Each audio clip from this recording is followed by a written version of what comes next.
Good afternoon and welcome to the third of our panel discussions today at the Schools and Nursery Show. My name is Fiona Cottam and I'm the principal at Heartland International School here in Dubai, and I'm delighted this afternoon to be joined by three of my colleagues from across the city. The question that has been posed to us today as part of our panel discussion is a very interesting one, but of course very topical. It is school during the pandemic, mental health impacts on students. And whilst we start to explore that topic over the next 30 minutes, it would be great if you've got any questions, please feel free to send them into the live feed, and we'll make sure that we try and answer as many of those as we can over the course of the discussion. I'm joined today by Jim Pastor, who's the principal at Clarion School. Good afternoon, Jim. Delighted to be joined also by Linda Fussell, who's the head of lower school at Dwight. And once again, delighted again to be joined by my friend Simon Crane, who's the headmaster at Brighton here in Dubai and was with us earlier this morning as well when we talked about, international schools and joining schools. Look, the topic of the pandemic and mental health issues and the challenges that both staff and young people have faced over the course of the last 14 months is a serious one, one that we shouldn't be flippant about in any way. And certainly it's one I'm sure that many parents are concerned about in terms of manifestation of some of those challenges in young people. Just to start us off on that topic, Jim, let's begin with you. Have you seen those challenges in young people, or do you think they've been more resilient than we give them credit for? I think the second part of your question is spot on where my school is concerned, because we are pre-K to fifth grade, we're only next year to sixth, so the younger children are more resilient. They're not missing going to the mall to hang out, and the sports teams that travel around the city and the trips and all those things, like schools that have high school and secondaries. So we've been fortunate in that. However, the impacts we do see, I see it more with our parents about perhaps at times obsessing about trying to keep things as normal as they can for their children. So play dates are very important in their bubbles and with their friends and family, making sure they staycation and get out of the house and do things. I recommended constantly in our newsletters all year when the nice weather came into play to get outside, get to the beach with your children, get out to a park, go somewhere and do something to get out of the house, get away from the laptop and the technology, even at home. We've had over 90% of our kids in every day all year long. So we're on that end of the spectrum. But it's at home where our parents talk about the impact, because they can't have the birthday parties. They can't go to the cinemas much, or they weren't in the beginning part of the year. That's been the biggest impact that I've seen with our age group of children. It's interesting. And maybe there are differences depending on the age. I mean, Simon, Brighton has children going the whole way through. This year, you're at 10 or you're 11 this year? You're 11 this year. Okay.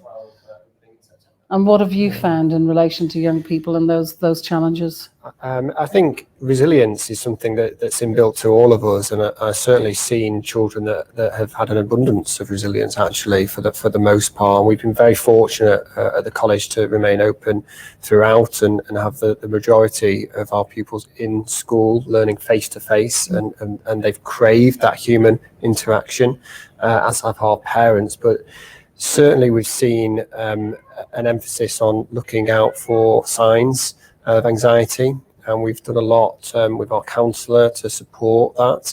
And what's really important, of course, is communication and talking as a school to families. And we put on additional workshops just to help parents themselves spot signs of anxiety in young people, particularly in adolescents. I think that's the key age group where this has been more challenging. Because as we've heard already, the need for that human connection outside of school life, the birthday parties, the social events, and so on. Linda, Dwight is up to which age group at the moment? And again, impact, what have you seen in school over this time? Right. So we are pre-K to grade 11, the same as at Simon School. And I would say that we may not know the impact of this pandemic for a generation. And so what we need to be doing, all adults, we need to be emphasizing that every child from 3 to 18 should have one trusted adult. And they don't even know that they need a trusted adult in their life, but it's important for you to be proactive and to walk up to a student, even if it's not in your division. How you doing? How's everything going? Is there anything you need? Because by being that person, they will feel a sense of somebody cares about me and my well-being. And that's what I would add. Whether it's at home or at school, there's got to be somebody they can turn to and somebody who's checking in on them.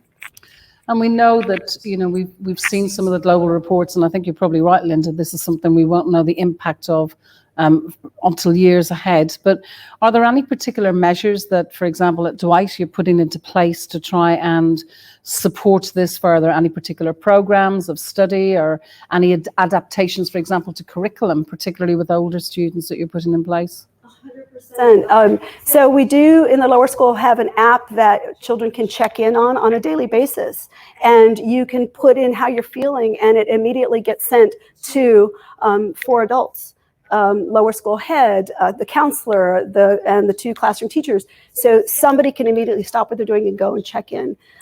We also do mindfulness and some yoga and some breathing practices.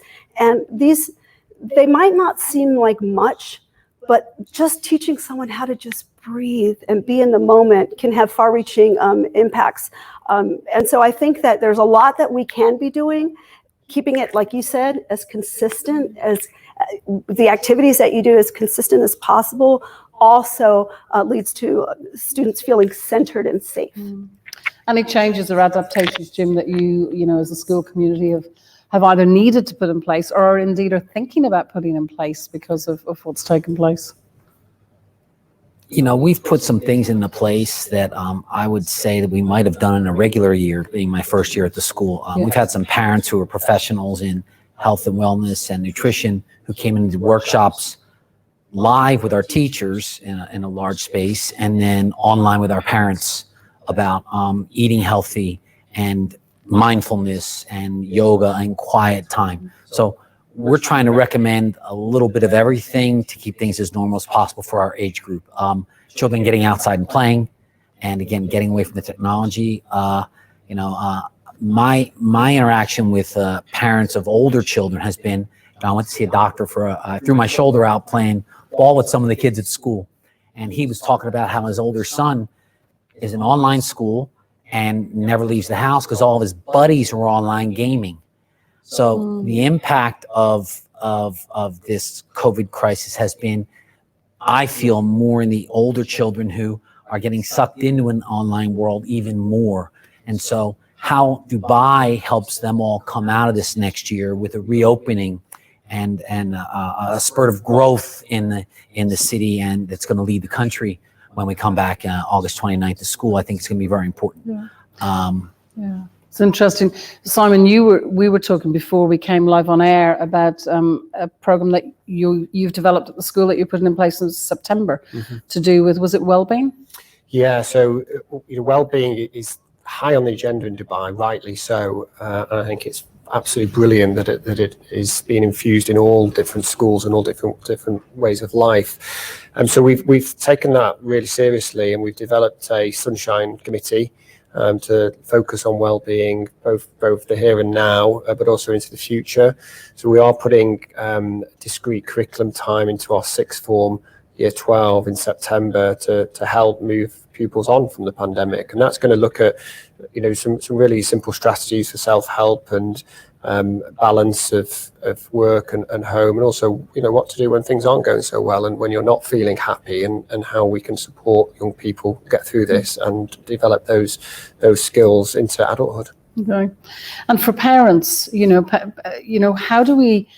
what are schools doing to help parents? Because unfortunately, gone are the days, well, not unfortunately, fortunately, gone are the days where schools were just about children. Schools are now about our whole community, aren't they? Because we know how important that partnership with parents is. How are we supporting our parents? I'm wondering, Jim, you nodded your head there. Are you doing any particular work with parents to help them? We're lucky the way our campus is laid out and the way we have our entry and exit for our pickup and drop off that we see our parents just about every day, all the parents. They get a minute or two with the teachers.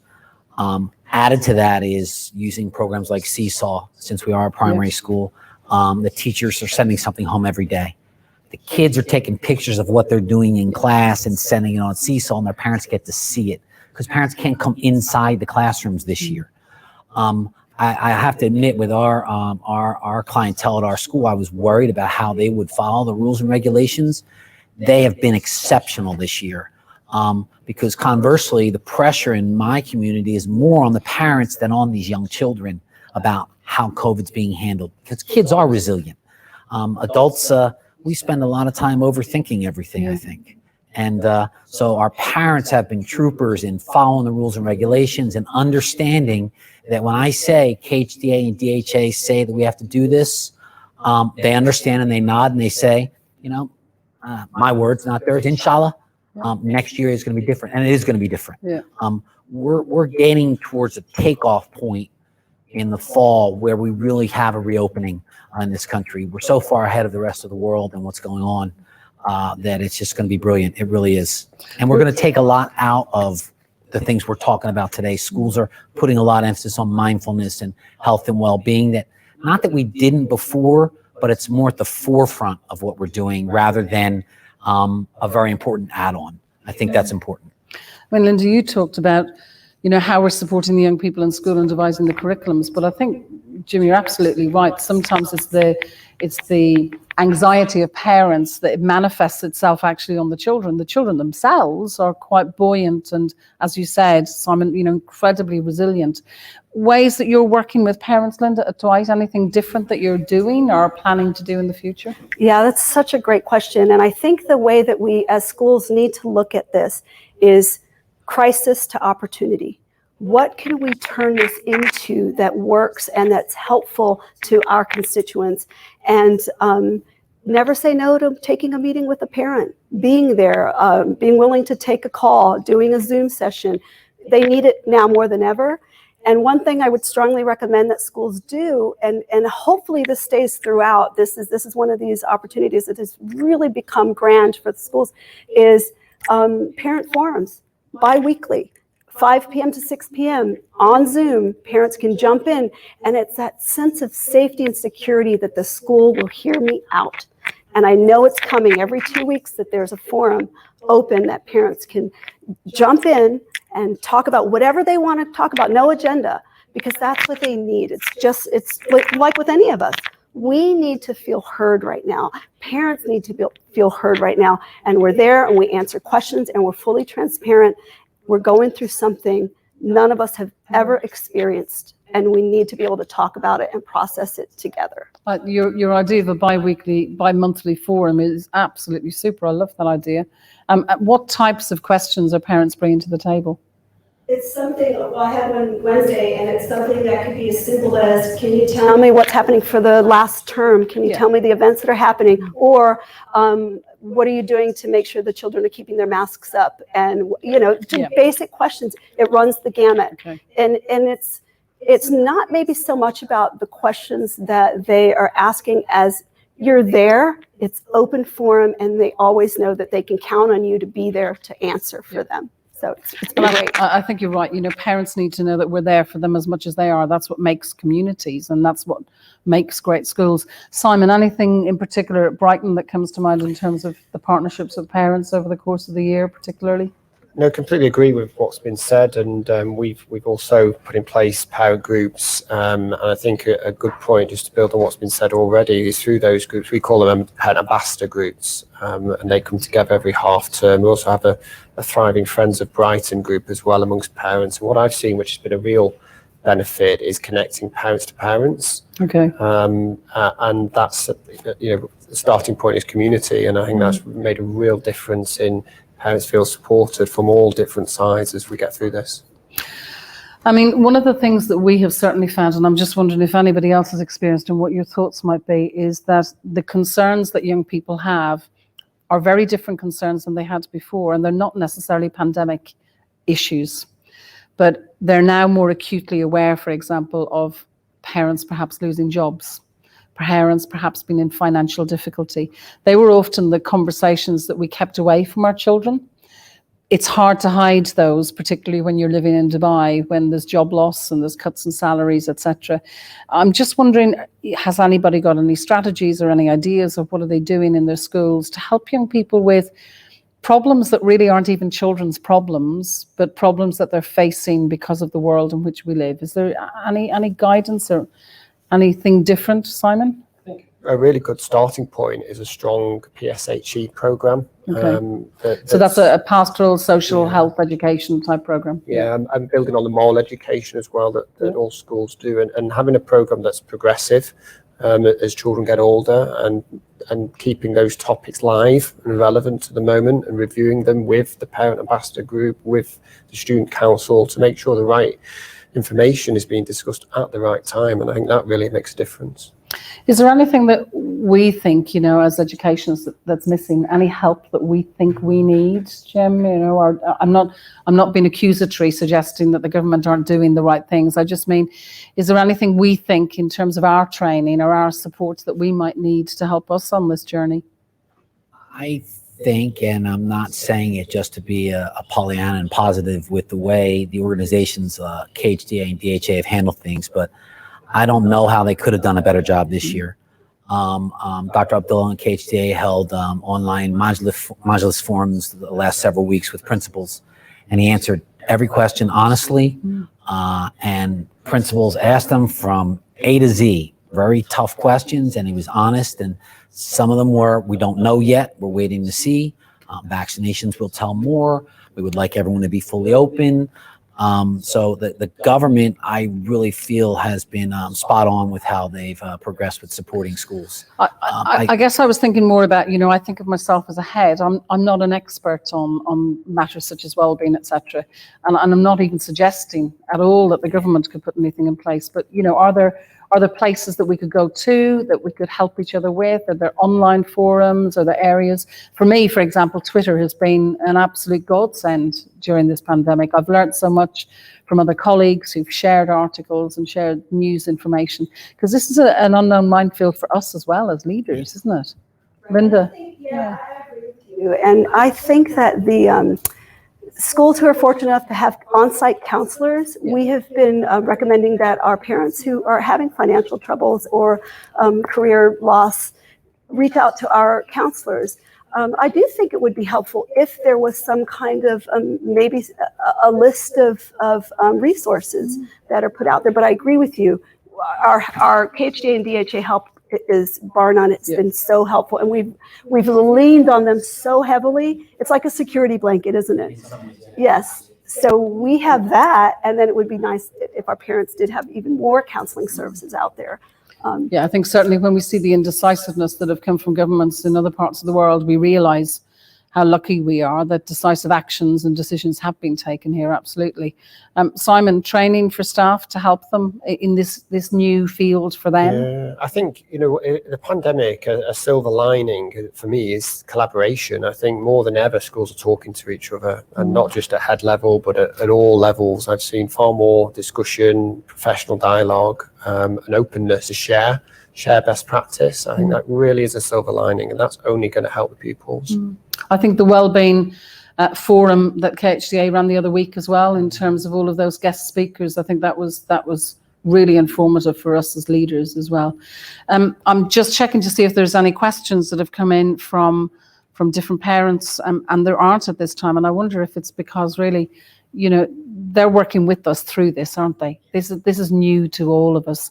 If you were to give maybe any piece of advice to, that average 12-year-old who's worried about tomorrow, worried about whether, what's going to happen? Will I have to wear a mask? Won't I have to wear a mask? In our wisdom, I suppose, and maybe our age and our experience, what would be that one piece of advice you'd give them to help them get through the next weeks and the next months? And I'm looking at the brains, the cogs turning there, and Linda, I'm going to begin with you because you're nodding away, and I think you've got the idea in your head already. I love that question so much because it gets to the center of what we do, and that's the child. And we need to let them know they will never walk alone in a pandemic or out of a pandemic. We, as the adults in the building, we will always be there to support them. And it's as simple as that. I don't know what else we can do. We're there for them. They are at the center, and we are there to serve their needs. I think I got goosebumps when you said that. It is true, isn't it? That's our job. Our job is to be there for them 24/7 all the time, and they won't walk alone. And we might not have all the answers, but we're going to do everything we can to get them the answers, you know. Words of wisdom, Jim? You know, even pre-pandemic, 12-year-olds were obsessed with, am I too tall? Am I too short? Do I have the right shirt? Do I have the right book? Am I in the right class? My locker won't open. I'm late. So-and-so likes me, doesn't like me. And all those things happen now, and they're going to happen afterwards with the next set of 12-year-olds. So they are being 12. Having said that, and I didn't mean to be flippant at all, having said that, they do feel more pressure right now. I think schools that are in a more normal setting right now with the kids in school, where we get to see them, okay, and get to see the look on their face and get to watch their body language, as opposed to, there are a lot of children out there in the world that are still fully online. Yes. And that is hard, where it's just their family seeing them. I think we are pretty lucky here, especially schools like ours, where the vast majority of children are in. So, 12-year-olds, what comes after 12? 13, then 14, then 56 someday. So, I'm still smiling. Yeah. Okay. Thank you for that. They'll make it. They Yeah, will. I know. Simon? I think, my starting point always is to look at what we can be thankful for, actually. And I think, we all can be thankful for so much living here in Dubai and in the UAE. And, the fact that the schools, vast majority of schools have been open and we've been able to have that human education on a consistent level, I think is going to make a real difference, actually, for generations that have been here during the pandemic. So I think, as hard as it is for 12-year-olds, difficult decisions for them on their horizon, actually, they've got lots to be thankful for and lots of opportunity in the future as well. I mean, it's good to hear, because there's times when I question, am I playing down the fact that there are significant and potential real mental health issues? But actually, from what I have seen of young people, is that we've got a lot to learn from them. They've been stronger. They've probably worried less than I have about being able to see my mother, because at least they're here predominantly with their parents, and they got their family close by to them. So that family is really, really important. But again, mental health is not something that we should ever dismiss or ever sort of say is not there. The signs maybe that parents could look for, just as a final pointer to parents, I'm at home, I'm with my 14-year-old or whatever it might be. What are some of those warning signs perhaps that we can help parents with, things that we've seen in school, things that they could look out for, without worrying them, without causing alarm? But I'm just wondering if there's anything, Simon?